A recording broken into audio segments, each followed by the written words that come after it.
privilegija dalintis tavo žodžiu. Ir aš prašau, kad viskas būtų taip, kaip tu nori, kaip tau atrodo geriausia. Ir žinau, kad tau svarbiausia yra mūsų širdis, dėl to veik juose. Kalbėk kiekvienam iš mūsų, atleisk, jeigu kažkas skiria mūsų nuo tavęs, kad galėtume priimti viską, kas mums skirta. Dėkuoju už tavo šventą dvasią ir meldžiu Jėzus vardu. Amen. Amen. Tai galim iš karto atsiversti, jeigu nenorite atsiversti, galite tiesiog klausyti. Mato 11 skyrių, 28 eilutė, 28-30 eilutės. Ateikite pas mane visi, kurie vargstate ir esate prislėgti, aš jūs atgaivinsiu. Imkite ant savo pečių mano jungą ir mokykitės iš manęs, nes aš romus ir nuolankios širdies, ir jūs rasite savo sieloms atgaivą. Mano jungas švelnus, mano našta lengva. Ir čia, aišku, visi žinom, čia Kristaus žodžiai ir čia kvietimas kiekvienam iš mūsų. Ir šiandien kalbėsiu daugiausiai apie 30 eilutę, dar tiksliau tos eilutės, trumpos eilutės antrą dalį, kur sako, mano našta lengva. Tai kalbėsiu apie Dievo duodamas mums naštas, kokios tos naštos ir kodėl jos lengvos, net kai gal neatrodo tokios lengvos mums. Ir iškart noriu eiti kitą Biblijos vietą. Tai Jeremijo knyga, 23 skyrius. Ir skaitysiu nuo 33 eilutės. 23 skyrius.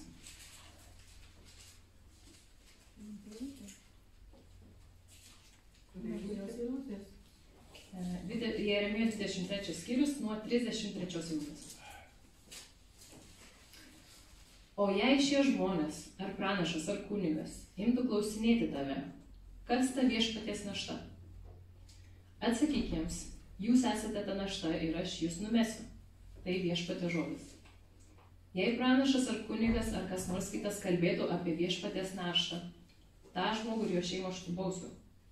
Kalbėdami tarpusavėje šitaip klauskite, kokį atsakymą davė viešpats, arba ką viešpats kalbėjo, bet posakio viešpaties našta daugiau nebeminėkite, nes jis skirtas žmogui, kuriam viešpats patikė savo žodį. Ir aš pažiūrėjau, kad hebrajų toj senoji kalboje žodis našta yra masach, jeigu teisingai pasakiau. Ir kaip ir daugelis hebrajiškų žodžių, tas žodis turi daug reikšmių. Tai viena iš jų yra našta, kažką ką neša. Yra kita reikšmė, tai yra pranašystė, arba žodis iš Dievo, kažkoks pamokymas, arba perspėjimas, arba kažkokių ateities įvykių išpranašavimas. Tai pavyzdžiui, Izaijo 13 skyrius prasideda tokiais žodžiais. Ištarmė apie Babiloną, Amoco sūnaus Izaijo regėjimas. Tai ta žodis ištarmė yra tas pats žodis našta, masa. Tai galima būtų skaityti kaip našta apie Babiloną. Amoco sūnaus Izaijo regėjimas. Tai kodėl tai vadinasi našta? Tai kaip pradžioje jau skaitėm Jėzaus žodžius, tai Jėzus sako, kad mes visi kažkokias naštas turėsim nešiot. Bet jis taip pat sako, kad jo našta, kurią jisai nori mums duoti, yra lengva. Ir galim iš to suprasti, kad yra reiškia ir kiti, kurie nori mums duoti naštas, kažkokias nešiot, ir jos palyginus su Jėzaus našta yra sunkios. Ir aš norėjau savo tiesiog asmeniškai susirasti kažkokį tai pakaitalą tam žodžiai našta. Ir ieškojau, ir mano nuomonė geriausias toksai, kokį radau, tai buvo žodis įpareigojimas. Tai iš tikrųjų bet kokie santykiai, ar su žmonėm, ar su Dievu, visi santykiai įpareigoja. Nes visose santykiuose būna, bet kokiuose santykiuose būnant, iš mūsų kažko tikisi tas kitas žmogus. Ir mes tikimės iš to kito žmogaus kažko. Tai mes esam įpareigoti tų dvipusių lūkesčių. Ir kai skaitėm tas Jeremijo 23 skyrių, kur Dievas sakė, nebesakykit šito išsireiškimo viešpaties našta, tai tuo metu santykis tarp Dievo tautos ir Dievo buvo nutrūkęs. Ir dėl to Dievas jiem išsako, pakartosiu, ką skaitėm, posakio viešpaties našta daugiau nebeminėkite, nes jis skirtas žmogui, kuriam viešpats patiki savo žodį. Žmogui, kuriuo Dievas pasitikė, kuris turi tą glaudų ryšį ir gyvą santykį su Dievu. Tokiam žmogui patikė tą naštą. Ir jam, tai tautai, nors tai jie vadinasi Dievo vardu, jisai nepatikėjo tos naštos, nes, kaip ir sakiau, santykis buvo nutrūkęs ir jie pasirinko eiti savo keliu, jie paliko Dievą. Bet jeigu mes turim tą gyvą santykį, tą glaudų ryšį su Dievu, tai jisai gali mums patikėti kažkokią tai pranašystę, ar žodį, ar pamokymą, tą naštą, kuri mus įpareigoja. Tas žodis nėra šiaip informacija, kurią aš galiu išklausyti ir pamiršti, arba kurią galiu pasidalinti pat su jumis ir pamiršti. Žodis iš Dievo, ta našta, tai jinai įpareigoja atitinkamai elgtis. Tai kadangi tas žodis įpareigoja atitinkamai elgtis, jis turi svorį. Ir todėl tai yra našta. Pavyzdžiui, šitas žodis, kuriuo dabar su jumis dalinuosi, yra našta, kurią Dievas man davė. Ir visų pirma,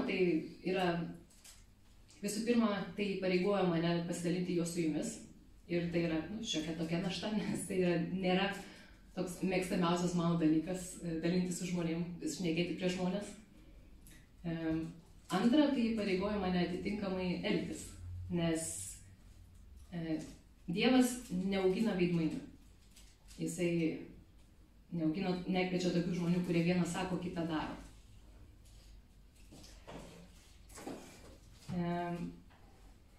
Tai truputį palėtėm, kodėl ta našta yra vadinama našta, nes jin turi svorį, ne šiaip tušti žodžiai.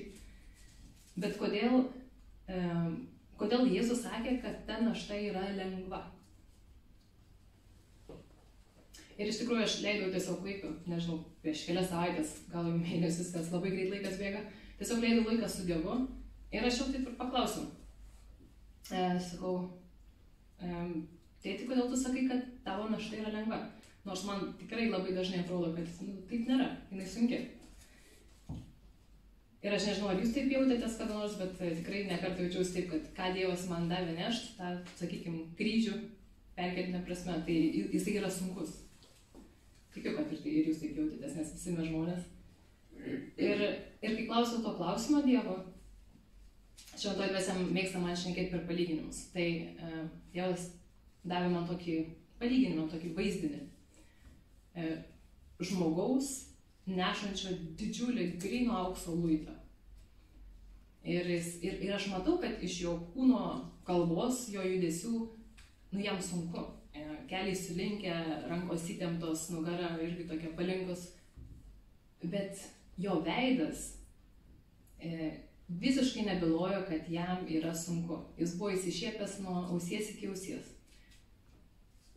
Ir kodėl? Ogi todėl, kad jisai suprato tos naštos, to aukso luito vertę. Tai vertės supratimas visiškai pakeitė jo požiūrį, kas yra sunku ir kas ne.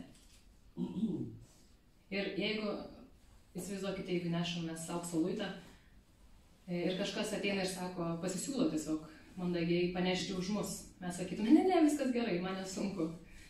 Ir taip yra, nes mes žinom, kad jeigu ištversim iki galo, jeigu nunešim ten, kur reikia, tai tas atlygis bus 100 kart didesnis nei visi nemalonumai, kuriuos mes patyrėm.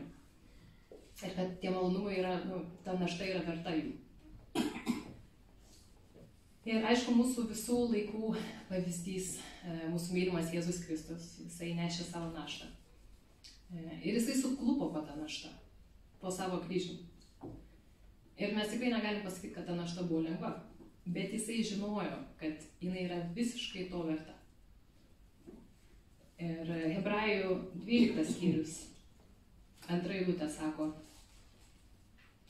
jis vietoj savo priderančių džiaugsmų, nepaisydamas gėdos, iškentėjo kryžių ir atsisėdo Dievo sosto dešinėje.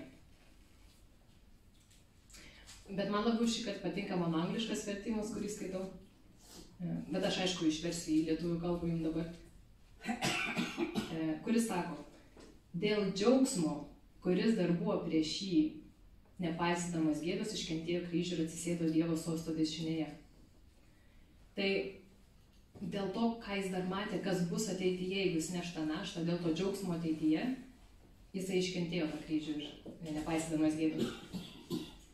Ir tas džiaugsmas yra jūs ir aš. Tai jo kaimenės avys, jisai matė, kad gaus mus, tas brangenybės, kaip Liudas sako. Ta našta buvo verta. Paulius irgi tą temą rašė. Romiečiams 8 skyrius 18 eilutė.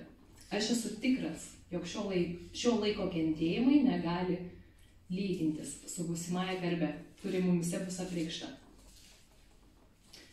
Tai Biblija kalba apie tas Dievo naštas, kad jos yra lengvos, nes kai suprantam jų vertę, suprantam, kad tos pastangos nėra per didelės. Kad tai iš tikrųjų nėra tai taip ir sunku, jeigu pamatai to vertę. Ir tai pakeičia, tas vertės suvokimas pakeičia mūsų mąstymą ir mūsų požiūrį į tai, kas yra sunku ir kas ne. Ir dabar noriu paminėti vieną tokią naštą, sakykime, jeigu jas taip vadinam pagal Bibliją, kurią Dievas man davė. Tai prieš maždaug 2 metus, kai pradėjau mokytis profesiniai Raudondvario mokykloje, Radviliškio rajone, tai nuėjau apžiūrėti to kaimelį. Ir ten pagal, kaip pavadinimas ir byloja, Raudondvaris, ten yra dvaras. Tiksliau, kas iš jo liko. Tai galima sakyti, sienos, toks apvalkalas dvaro. Visa kita sugriuvę. Ir nuėjau apžiūrėti. Ir viena mano pusė, kol vaikšto aplink tą dvarą, grožėsi. Didžiulės kolonos, didžiuliai langai, skliautai. Ir gražu. Ir kita mano pusė tiesiog nori verkti. Ir taip liūdna, nes tu matai, kad tu vis dar matai tą grožį, bet tu supranti, kad čia beveik nieko nebeliko iš jų. Ir tikrai pasidarė taip liūdna. Ir tada šventoji dvasia prakalbo man į širdį. Ir šventoji dvasia sulygino tas griūvančios dvaro sienas sugretino su bažnyčia, su jo nuotaka. Ir prabilo man į širdį. Kas nėra pasiryžęs verkti ir liūdėti dėl mano bažnyčios, to aš niekada nepašauksiu jos atstatyti. Ir šventoji dvasia tada dar priminė man Nehemijų istoriją. Tai ir paskaitysiu truputį iš Nehemijo 1 skyriaus 2 eilutę. Čia jis tai ir šneka, pasakoja. Aš teiravausi jų apie žydus, likutį, išsigelbėjusi iš nelaisvės ir apie Jeruzalę. Jie paaiškino man. Išlikusiai pergyvenę nelaisvę tenai Judos srityje yra skurde ir nemalonėje. Jeruzalės sienose pilnas spragų, o jos vartų ugnies sudeginta. Išgirdęs šiuos žodžius atsisėdau ir verkiau. Keletą dienų raudojau, pasninkaudamas ir melsdamasis dangaus Dievui. Ir galų gale mes pamatysim, kad Jeruzalės sienos ir pati Jeruzalė bus atstatyta, čia vėliau istorijai, ko mes neskaitysim. Ir kad tos sienos bus atstatytos, galima sakyti, dėl vieno žmogaus, kuris buvo pasiryžęs verkti, raudoti, pasninkauti ir melstis dangaus Dievui, kaip čia parašyta. Ir Jeruzalės atstatymas prasidėjo nuo maldos ir pasninko ir aš tikiu, kad mūsų bažnyčios atstatymas turi prasidėti nuo to paties. Ir tai visgi yra našta mūsų, ypač mūsų savanaudiškai prigimčiai. Ir mes net negalim prisijimti tos naštos be Dievo pagalbos. Bet Dievas nori tai pakeisti. Ir jisai ieško tų, kurie yra pasiryžę taip aukotis ir pasakyti, aš čia Dieve naudok, va taip mane.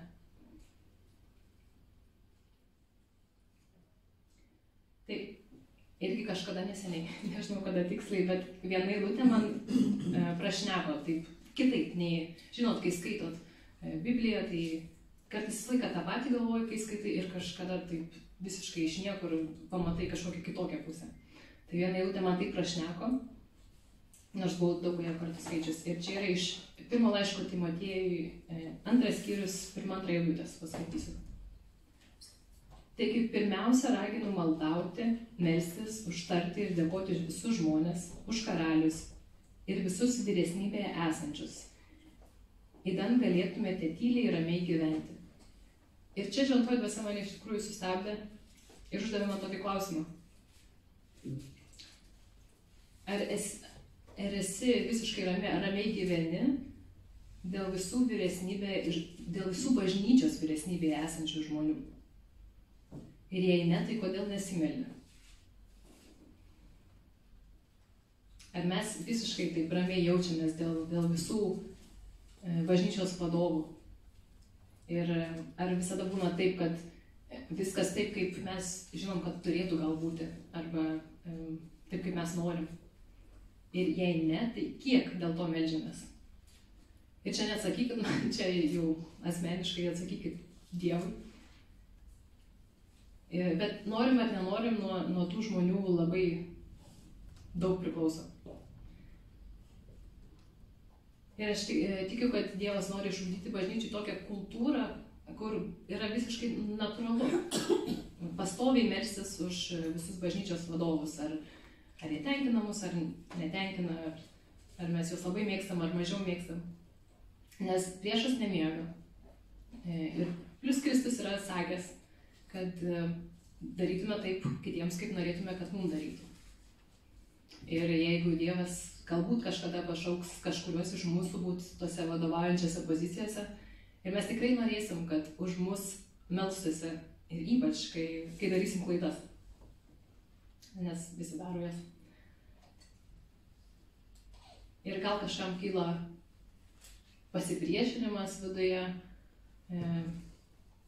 nes matom kažkokią neteisybę ir tokia mintis, kad kažkurie žmonės gal neverti to mūsų laiko maldoje, neverti tų palaiminimų, kuriuos maldoje ištariam dėl kažkokių priežasčių. Bet mes visiškai nieko neprarandam, jeigu tai darom. Nes jeigu tie žmonės atmes šventosios dvasios veikimą, raginimus jų širdyje, tai Dievas savo laiku pašalins Saulį ir iškels Dovydą. Ir mes melsimės, Dievas veiks, mes būsim ramus ir Dievas kovos mūsų kovas. Ir kaip Dovydui nereikėjo pakelti kalavijo prieš Saulių, taip ir mums, nes jis perdavė tą dalį Dievui. Taip ir mums nereikės. Ir noriu iš tikrųjų, kad paskaitytume, prisimintume tiesiog kaip, nes man tai taip gražu ir drąsu, prisimintume, kaip Dovydas laimino tą, kuris jį persekiojo. Tai čia 1 Samuelio 24 skyrius. Nuo 9 eilutės skaitysiu. Dovydas pakilo ir išėjęs iš olos pašaukė Saulį. Mano valdove, karaliau. Sauliui atsigręžus pasižiūrėti, Dovydas su didžia pagarba žemai nusilenkė. Sauliui Dovydas tarė: kodėl klausai žodžių žmonių, kurie sako, žiūrėk, Dovydas nori tau piktą padaryti. Savo akimis gali dabar matyti, kad Viešpats šiandien oloje buvo įdavęs tave man į rankas. Nors jie ragino tave užmušti, aš tavęs pasigailėjau. Tariau savo, rankos prieš savo vadovą nepakelsiu, nes jis Viešpatės pateptasis. Žiūrėk, mano tėve, gerai pasižiūrėk į savo skraistės skverną mano rankui, nes pjaudamas skverną nuo tavo skraistės aš tavęs neužmušiau. Tad gali tikrai žinoti ir matyti, kad mano rankose nėra nieko pikta ir maištinga. Aš nesu tau nusidėjęs, nors tu mane ir vėjiesi, norėdamas užmušti.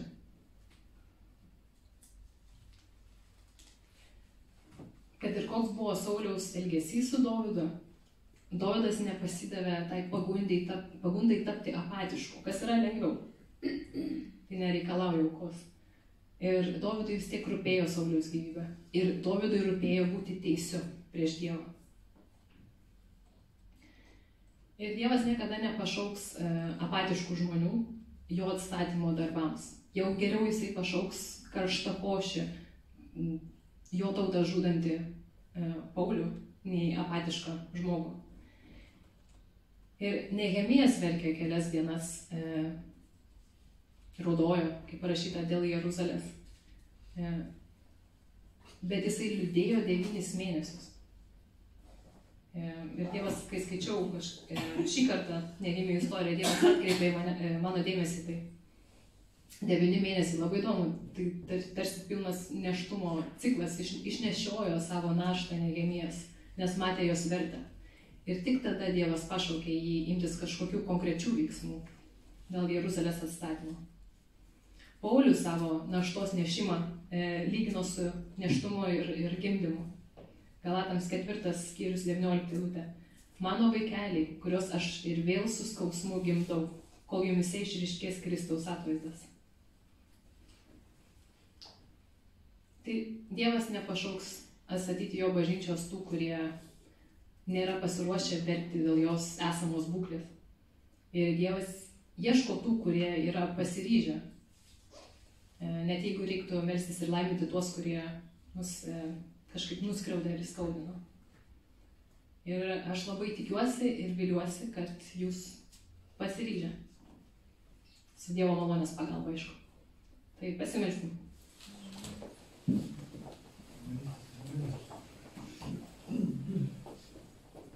Tėve, mūsų viešpatė, mūsų karalių ir mūsų valdovė. Ačiū tau už tai, kad tu esi, kad tu tikrai didžiausia ir brangiausia dovana mums. Ir Dieve, viską, ką iš tavęs, ką tu nori mums duoti, prašau padėk mums viską priimti. Nes tikrai žinau, Dieve, kad gali būti baisu eiti ten, kur nušaukia. Tai prašau, Dieve, tavęs to tavo mylimo sūnaus Jėzus Kristus vardu. Amen.